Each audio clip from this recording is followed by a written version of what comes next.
வணக்கம். இது தமிழ் குரலின் சிறப்பு நேர்காணல். இன்றைக்கு நம்மோடு இணைந்திருக்கிறவர் மரியாதைக்குரிய வழக்கறிஞர் மற்றும் அரசியல் திறனாய்வாளர் முனைவர் ராமசேகரன் அவர்கள். சார் வணக்கம். சார் வணக்கம் சார். தாவேக்காவினுடைய வழக்கு கரூர் கூட்ட நெரிசல் எஸ்ஐடிக்கு எதிராக அவர்கள் போன வழக்கில் 25 பக்கம் ஒரு விரிவான தீர்ப்பு வந்திருக்கிறது. தமிழ்நாடு அரசுக்கு இப்போ எந்த ஸ்கோப்புமே இல்லை, முழுக்க முழுக்க சிபிஐ அதை மானிட்டர் பண்ணுறதுக்கு ஒரு ஓய்வு பெற்ற நீதிபதி தலைமையிலான குழு அப்படின்னு சொல்லியிருக்கிறாங்க. என்னென்ன கிரவுண்ட்ஸில் ஒட்டுமொத்தமாக இதை சிபிஐக்கு மாற்றி இருக்கிறாங்க, இதை எப்படி பார்க்குறீங்க சார்? இல்லை, நேற்றைய தினம் தமிழக வெற்றி கழகம் மற்றும் 4 நபர்கள் மொத்தம் 5 எஸ்எல்பி சிபிஐக்கு விசாரணையை மாற்றணும், அவர்களுக்கு கொடுக்கப்பட்ட நஷ்டஈடு கூடுதலாக கொடுக்க வேண்டும் என பல கோரிக்கைகள் வைத்து 5 எஸ்எல்பிகள் உச்சநீதிமன்றத்தில் தாக்கல் செய்யப்பட்டு அதில் நேற்று இடைக்கால உத்தரவை நீதியரசர்கள் மகேஸ்வரி மற்றும் அஞ்சாரியா கொண்ட அமர்வு நேற்று பிறப்பிச்சிருக்கு. அதில் முக்கியமான உத்தரவு என்னவென்றால், தற்பொழுது சென்னை உயர்நீதிமன்றத்தினுடைய நீதியரசர் எம்என் செந்தில்குமாரனுடைய 3/10/2025 தேதிய உத்தரவுப்படி inspector general of police north zone Asra Garg தலைமையில் ஒரு ஸ்பெஷல் இன்வெஸ்டிகேஷன் டீம் ஃபார்ம் பண்ணி விசாரணையை துவக்க சொன்ன உத்தரவை நேற்று ரத்து செஞ்சுருக்கு. அதுபோல் இந்த கரூர் சம்பவத்துக்கு பிறகு மாண்புமிகு தமிழ்நாடு முதலமைச்சர் அவர்கள் கரூருக்கு சென்று மருத்துவமனையில் அந்த இறந்து போனவர்களுக்கு அஞ்சலி செலுத்திவிட்டு காயமடைந்தவர்களுக்கு ஆறுதல் சொல்லிவிட்டு ப்ரெஸ்ஸை சந்திக்கக்குள்ள ஒரு முக்கியமான அறிவிப்பை வெளியிடுறார்.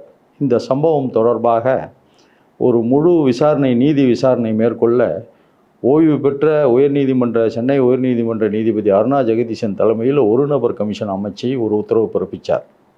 அந்த உத்தரவுப்படி மறுநாளே நீதியரசர் அருணா ஜெகதீசன் அவர்கள் அந்த விசாரணையை தொடங்கினாங்க. அதுபோல் நீதியரசர் செந்தில்குமார் உத்தரவுப்படி அஸ்ரா கார்க்கும் அவருடைய டீமும் அந்த விசாரணையை தொடங்கிய நிலையில் நேற்றைய தினம் உச்சநீதிமன்றம் சிபிஐக்கு இந்த விசாரணையை மாற்றி உத்தரவிடுறேன் அப்படின்னு சொன்னது மட்டுமல்லாமல், உடனடியாக கரூர் மாவட்ட காவல் கண்காணிப்பாளர், Karur town police inspector, Asra Garg தலைமையிலான ஸ்பெஷல் இன்வெஸ்டிகேஷன் டீம் மற்றும் ஒரு நபர் ஆணையம் நீதியரசர் அருணா ஜெகதீசன் ஆகியோர் எந்த ஆவணங்கள் வைத்திருந்தாலும், அது ஆவணமோ அல்லது டிஜிட்டலாக இருந்தாலும் உடனடியாக சிபிஐ வசம் ஒப்படைக்க வேண்டும். சிபிஐயினுடைய டைரக்டர் ஒரு மூத்த அதிகாரியை விசாரணை அதிகாரியாக நியமித்து அவர் தலைமையில் அந்த விசாரணையை மேற்கொள்ள வேண்டும். அதுபோல் தமிழக அரசு முழு ஒத்துழைப்பு அந்த சிபிஐக்கு வழங்க வேண்டும் அப்படின்னு சொல்லி, அது மட்டுமல்லாமல் இந்த சிபிஐ விசாரணை முறையாக நடைபெறுகிறதா என்பதை கண்காணிக்க ஓய்வு பெற்ற உச்சநீதிமன்ற நீதியரசர் அஜய் ரஸ்தோகி தலைமையில் ஒரு குழு அமைச்சு அவருக்கு கீழே 2 ஐபிஎஸ் ஆஃபீஸர்ஸ், அதாவது not below the rank of inspector general of police who are from Tamil Nadu police cadre but not from Tamil Nadu, அதாவது காவல்துறை தலைவர் அந்தஸ்தில் உள்ள 2 ஐபிஎஸ் போலீஸ் அதிகாரிகள் தமிழ்நாடு போலீஸ் ஐபிஎஸ் கேடர்லேருந்து இருக்கணும். ஆனால் அவர்கள் தமிழ்நாட்டை பூர்வீகமாக கொண்டவர்களாக இருக்கக்கூடாது. கொஞ்சம் வித்தியாசமாக, அதாவது என்னமோ தமிழ்நாட்டை சேர்ந்தவங்க தமிழக அரசுக்கு ஏதாவது சாதகமாக சொல்லிவிடுவாங்களோன்னு யோசனையில் இந்த மாதிரி ஒரு குழுவை நியமித்து அந்த குழு சிபிஐ விசாரணையை மானிட்டர் செய்யும், முழுமையாக அந்த கண்காணிக்கும்.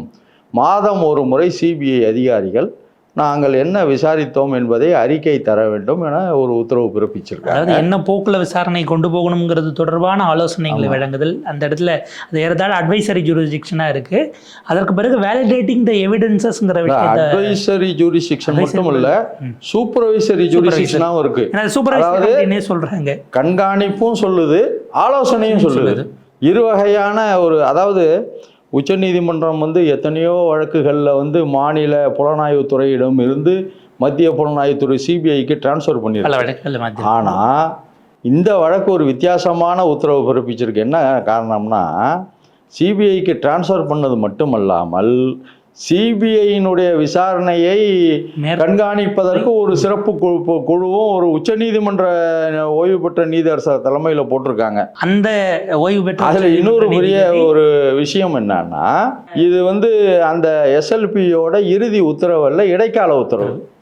அதுவும் மட்டுமல்லாமல் சூழ்நிலைக்கு தகுந்தவாறு தமிழக அரசு தாக்கல் செய்ய போகும் கவுண்டர் அஃபிடவிட்டை பொறுத்து, வேறு சில ஆவணங்களை பொறுத்து இந்த உத்தரவை மாற்றி அமைக்கவும் வாய்ப்பு உள்ளதாகவே அந்த உத்தரவில் தெரிவிக்கப்பட்டிருக்கு. There can be a change in the order after perusing the special counter affidavit to be filed by the state of Tamil Nadu and other relevant documents and taking other circumstances into consideration சொல்லியிருக்காங்க. இதை பார்க்கக்குள்ள இது ஒரு வித்தியாசமான தீர்ப்பாக இருக்கு. சிலர் இது ஏதோ தமிழக அரசுக்கும் திமுகவுக்கும் பின்னடைவுன்னு சொல்கிறாங்க. நிச்சயமாக பின்னடைவு இல்லை. ஏன்னா சிபிஐ வசம் போன பிறகு விசாரணை குறித்து தமிழக அரசை குறை கூறுறதுக்கு எதிர்க்கட்சிகளுக்கு வாய்ப்பு இல்லை. ஏன்னா இனிமேல் விசாரிக்க போகிறது மத்திய புலனாய்வு குழு.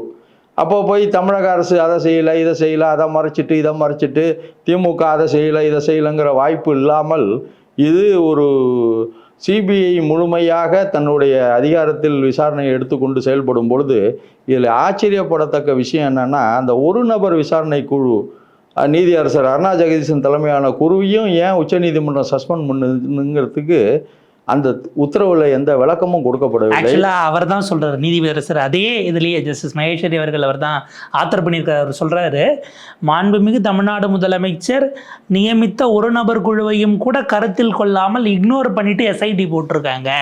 சிங்கிள் ஜட்ஜ், த லேர்ன்டு சிங்கிள் ஜட்ஜுன்னு சொல்கிறாரு. அப்போ நீங்கள் கருத்தில் கொண்டிருக்கணும்ல, அதை ஏன் சஸ்பெண்ட் பண்ணிங்கிற கேள்வி இருக்குது. அதில் அந்த உச்சநீதிமன்றம் எதனால் சிபிஐக்கு மாற்றுறோம் அப்படிங்கிற விளக்கத்தை அதில் என்ன சொல்லியிருக்காங்கன்னா, சென்னை உயர்நீதிமன்றத்தினுடைய பிரின்சிபல் சீட்டுக்கு கரூர் மாவட்டத்தில் நடைபெற்ற சம்பவம் குறித்து விசாரணை செய்வதற்கு ஆள்வரை இல்லை, ஜூரிஸ்டிக்ஷன் இல்லை. மதுரை கிளை தான் அதை விசாரிக்கணும். ஏற்கனவே மதுரை கிளையினுடைய டிவிஷன் பெஞ்சு காலையிலேயே சிபிஐ விசாரணையை ரத்து செய்த தேவையில்லை, இப்போ விசாரணை ப்ரிலிமினரி ஸ்டேஜில் இருக்குது, நேசன்ட் ஸ்டேஜில் இருக்குது, சிபிஐயும் வேண்டாம் எஸ்ஐடியும் வேண்டாம், இப்போ உள்ள விசாரணை தொடரட்டும், அதில் ஏதாவது விமர்சனமோ லேப்சஸோ வந்தால் பிற்பாடு பார்த்து கொள்ளலாம்னு சொல்லி தள்ளுபடி செய்யப்பட்ட நிலையில் நீங்கள் எப்படி டிவிஷன் பெஞ்ச் ஒரு உத்தரவு கொடுத்த பிறகு சிங்கிள் ஜட்ஜி அதை கிரிமினல் ரிட்டாக எடுத்து எப்படி விசாரிச்சிங்கன்னு ஹைகோர்ட் ரிஜிஸ்ட்ரிக்கு ஒரு விளக்கமும் கேட்டிருக்கு.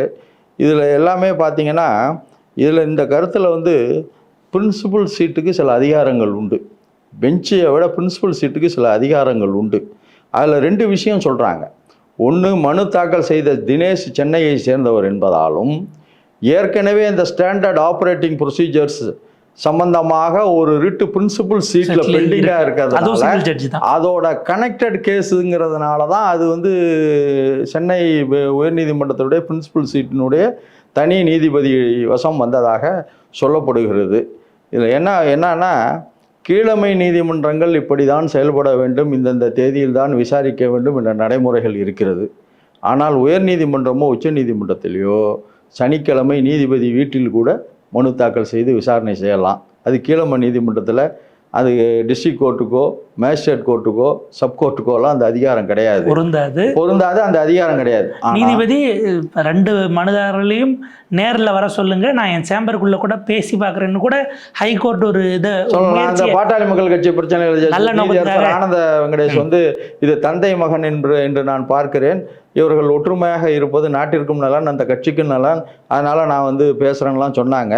அதனால் அதாவது அந்த டெக்ஸ்ட்டை தாண்டி போகிறதுங்கிறத இல்லை, அது என்ன காரணம், அவங்களுக்கு ஏன் அந்த அதிகாரம் இருக்குன்னா, உயர் நீதிமன்றமும் உச்ச நீதிமன்றமும் கான்ஸ்டிடியூஷனல் கோர்ட்ஸ், அரசியலமைப்பு சட்டத்தால் நிர்வாகப்படுகின்ற நீதிமன்றங்கள் என்பதால் அவர்களுக்கு அந்த அதிகாரங்கள் கொடுக்கப்பட்டிருக்கு. அதனால் அதை ஏன் அங்கே இவங்க விசாரித்தாங்க அவங்க விசாரித்தாங்கன்னு நம்ம விமர்சிப்பதற்கு நமக்கு உரிமை இல்லை. அவர்களுக்கு அந்த சட்டத்தில் இடம் இருக்குது, விசாரணை செய்கிறாங்க. இதில் உச்சநீதிமன்றத்தினுடைய ஒரே கன்சர்ன் என்னன்னா, ஒரு அமர்வு டிவிஷன் பெஞ்சு காலையில், அதுவும் அந்த டிவிஷன் பெஞ்சு தான் அந்த ஜூரிஸ்டிக்ஷனுக்குள்ள பெஞ்சு, அவர்கள் எஸ்ஐடியும் தேவையில்லை, சிபிஐயும் தேவையில்லை, இப்பொழுது தான் தமிழக காவல்துறை விசாரணையை தொடங்கி இருக்கிறது, தொடங்கின நிலையிலே நேசன் ஸ்டேஜில் இருக்கக்குள்ளே அவர்களுடைய விசாரணையை நம்ம சந்தேகிக்கக்கூடியது அளவில் எந்த சந்தேகமும் எழும்பவில்லை. குறிப்பாக ஒரு சிங்கிள் வேர்டில் சொல்லணும்னா இது ஒரு ப்ரீமெச்சூர்டு ஒன்றுன்னு சொல்லி தள்ளுபடி செய்யப்பட்ட நிலையில் சிங்கிள் ஜட்ஜி ஏன் எஸ்ஐடியை போட்டாருங்கிற ஒரே கேள்வியை கேட்டு தான் சிபிஐக்கு மாற்றிருக்காங்க. இந்த நோட்டு கூடுதலாக ப்ரெஸ் மீட்டையும் அவங்க சார்ஜ் பண்ணுறாங்க. ஒரு டாப் அஃபீஷியல் சொல்லிட்ட பிறகு அவருக்கு சபார்டினேட்டாக இருக்கிறவரை அவர் கம்ப்ளீட்டாக காவல்துறையின் மீது குற்றமே இல்லைன்னு சொன்ன பிறகு அதை மாற்றி போட முடியாது. எனவே அந்த இடத்துல இம்பார்ஷியாலிட்டியும் அதில் இன்னொரு வார்த்தையை பயன்படுத்தியிருக்கிறாங்க. To restore the faith and hope on Indian criminal justice system என்கிற வார்த்தை. அதில் என்னன்னா இந்த சம்பவம் நடந்த உடனே மறுதினம் நினைக்கிறேன் நம்முடைய கூடுதல் தலைமை செயலாளர் அமுதா ஐஏஎஸ் அவர்களும் நம்முடைய தமிழக அரசினுடைய additional director general of police அவர்களும் ஒரு ஜாயின்ட் ப்ரெஸ் மீட் கண்டக்ட் பண்ணி அதில் இபியோட அஃபிஷியல் கூட ஹையர் அஃபிஷியல் கூட ஹெல்த் செக்ரட்டரி எல்லாம் இருந்து ஒரு ஜாயின்ட் ப்ரெஸ் மீட்டில் இந்த மாதிரி விசாரணை நடந்துட்டுருக்கு, இதுதான் காரணம்னு சொல்கிறாங்க. ஃபேக்சுவலாக சில விஷயங்கள் அந்த நேரத்தில் அந்த ப்ரெஸ் மீட்டுங்கிறது அவசியமான ஒன்று. ஏன்னா அரசு எல்லா விதத்திலையும் உதவி செய்திருக்கிறது. அரசு சட்டத்துக்கு உட்பட்டு நடைபெற்றிருக்கிறது. அரசாங்கம் அனுமதி கொடுத்திருக்கிறது.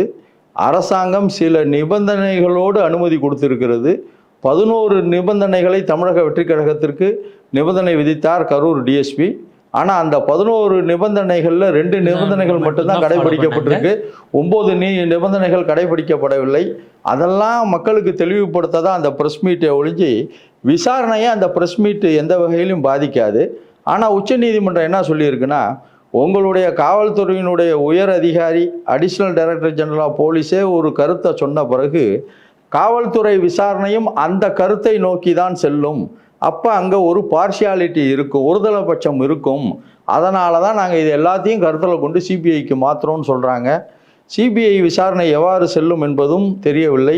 இதில் இன்னொரு சங்கடமும் இருக்குது. என்னென்னா, இந்த 5 எஸ்எல்பியில் 2 பேர் நாங்கள் எஸ்எல்பியே போடலை, எங்கள்கிட்ட வேறு நோக்கத்துக்காக கையெழுத்து வாங்கிட்டாங்க, எங்கள்கிட்ட பெறப்பட்ட கையெழுத்து மோசடியானது அப்படின்னு சொல்லக்குள்ள அதையும் நீதிமன்றம் என்ன சொல்லுது, தமிழக அரசு ஸ்பெஷல் கவுண்டர் அஃபிடவிட் போடட்டும், இதையும் நாங்கள் கருத்தில் எடுத்துக்கிறோம், கூடுதல் ஆவணங்களையும் பரிசீலனை செய்து எங்களுடைய இறுதி உத்தரவு இருக்கும், இறுதி உத்தரவு மாறுபட்டதாக இருப்பதற்கும் வாய்ப்பு இருக்குது. அதனால் இந்த சூழ்நிலையில் இந்த சிபிஐ விசாரணை தொடர்ந்து நடக்கும்னு இந்த உச்ச நீதிமன்றத்தினுடைய இடைக்கால தீர்ப்பை ஒட்டி சொல்ல முடியாது.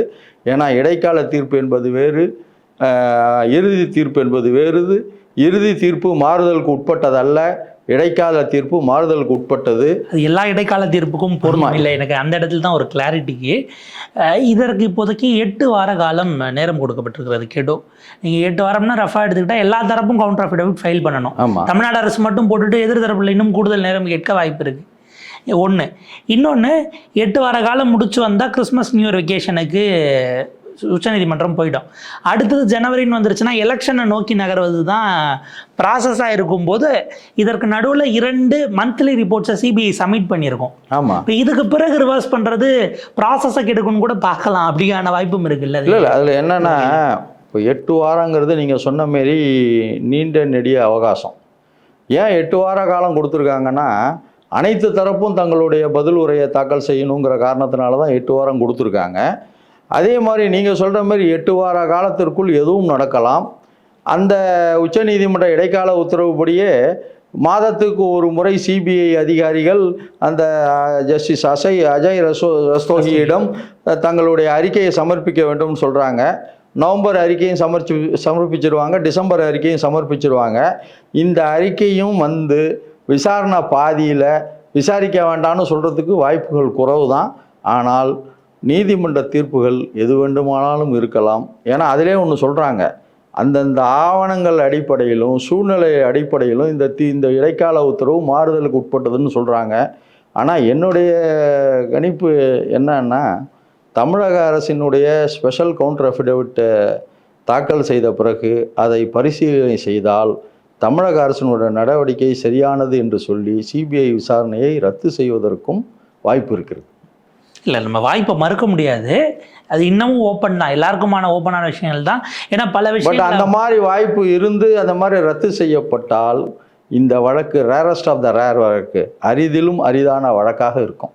அது ட்ராவல் பண்ணி போனதுங்கிறதுலே பல இன்ஸ்டன்சஸ், அது ஃபைல் பண்ணப்பட்டதுலேருந்தே பல புதிய விஷயங்கள் அல்லது அன்யூஷுவலான விஷயங்களை நம்மளால் பார்க்க முடிகிறது. ஏன்னா இப்போ ஒரு ஒப்பீனியன் என்ன வைக்கிறாங்கன்னா, டிவிஷன் பெஞ்ச் வேண்டாம்னு சொல்லி இங்கே சிங்கிள் ஜட்ஜி எஸ்ஐடி போடுறாருன்னா இதில் நாங்கள் எதை ஃபாலோ பண்ணலான்னு தமிழ்நாடு கவர்மெண்ட்டே கூட ஒரு அப்பீலுக்கு கிளாரிஃபிகேஷனுக்கு போயிருந்திருக்கலாம் அப்படிங்கிற மாதிரிலாம் சில விஷயங்கள் சொல்கிறாங்க. பட் அது எல்லாமே லீகல் ஒப்பீனியன்ஸாக நம்ம பார்த்துக்கலாம். இதில் ஒரு ஆங்கிள் என்னென்னா சார், இப்போ நீதிபதி வரப்போகிறார், தொடங்க போகிறார் அப்படிங்கிற விஷயம் இல்லை. அதில் ஏன் தமிழ்நாடு அரசு வந்து அந்த எஸ்ஐடியோட ஆர்டர்லேயே பார்த்தீங்கன்னா, அந்த நீதியரசர் எம்என் செந்தில்குமார் ஆர்டர்லேயே பார்த்தீங்கன்னா, பேராலே அடிஷ்னல் அட்வொகேட் ஜெனரலும் ஸ்டேட் பப்ளிக் ப்ராசிக்யூட்டரும் தமிழக அரசினுடைய காவல்துறையினுடைய விசாரணை நல்ல நிலையில் சரியான பாதையில் சென்று கொண்டு இருக்கிறது, அதனால் தனியாக விசாரணை குழு எதுவும் தேவையில்லைன்னு சொன்னதையும் சுட்டிக்காட்டி, இருந்தாலும் இந்த நீதிமன்றம் ஒரு சிறப்பு புலனாய்வு குழுவை நியமிக்குது, ஸ்பெஷல் இன்வெஸ்டிகேஷன் டீமை நியமிக்குதுன்னு சொல்லி தான் நியமிக்கிறாங்க. இப்போ அதன் பேரில் உச்சநீதிமன்றத்துக்கு தமிழ்நாடு அரசு ஒரு மேல்முறையீடு எடுத்து சென்றிருந்தா எதிர்க்கட்சிகள் என்ன சொல்லணும்னா, இவங்க வந்து அஸ்ரா காருக்கு நேர்மையாக விசாரிப்பார், அதை வேண்டான்னு தடை செய்ய தான் தமிழ்நாடு அரசு வந்து மேலே வந்து போயிருக்காங்க, மேல்முறையீடு செஞ்சுருக்காங்க அப்படிங்கிற ஒரு விமர்சனம் வரும் என்பதால் தான் யாராவது ஒருவர் விசாரித்து உண்மையை சொல்லட்டும் என்று தான் தமிழக அரசு அதன் மேல் எந்த மேல்முறையீடு செய்யலன்னு நினைக்கிறேன். 16 நாட்களாக தலைமறைவாக இருந்தவர்களை கைது செய்யாததும் அப்படியும் நம்ம பார்த்துக்கலாம். அது அரசியல் பழிவாங்கலாக போகும் அப்படிங்கிற. இல்லை அதில் 2 விஷயம் இருக்குது. ஏன்னா சிபிஐக்கு போனதும் நேற்று 2 பேரும் வெளியில் வந்துட்டாங்க. புஷி ஆனந்த் அவர்களும் நிர்மல்குமார்களும் நேற்று மாலையே இரவு வந்து போய் அவங்க தலைவரெல்லாம் சந்திக்கிறதெல்லாம் நேற்று பார்க்க முடியுது. அப்போ அது சிபிஐக்கு போன பிறகு வெளியில் வருவோம். அதில் தான் இப்போ நமக்கு என்ன வருதுன்னா, இந்த சில பேர் சொல்கிறாங்க சமூக வலைதளங்கள்லாம், உச்ச நீதிமன்றத்தினுடைய இடைக்கால தீர்ப்பு திமுகவுக்கு பின்னடைவு, தமிழக அரசுக்கு பின்னடைவுன்னு சொல்கிறாங்க. எந்த காலத்துலேயும் அது திமுகவுக்கோ தமிழக அரசுக்கோ பின்னடைவில்லை. என்ன காரணம்னு சொன்னால், மத்திய புலனாய்வுத்துறை சென்ட்ரல் பியூரோ ஆஃப் இன்வெஸ்டிகேஷனுடைய விசாரணைக்கு போயிட்டுன்னா எதிர்க்கட்சிகள் தமிழக அரசையோ திமுகவையோ குறை சொல்வதற்கு வாய்ப்பில்லை. 1. 2வது, சிபிஐங்கிறது யார்? சென்ட்ரல் பியூரோ ஆஃப் இன்வெஸ்டிகேஷன் கடந்த 10 ஆண்டுகளாக ஒன்றிய அரசு மோடியினுடைய கைப்பாவையாக செயல்படுகிறது.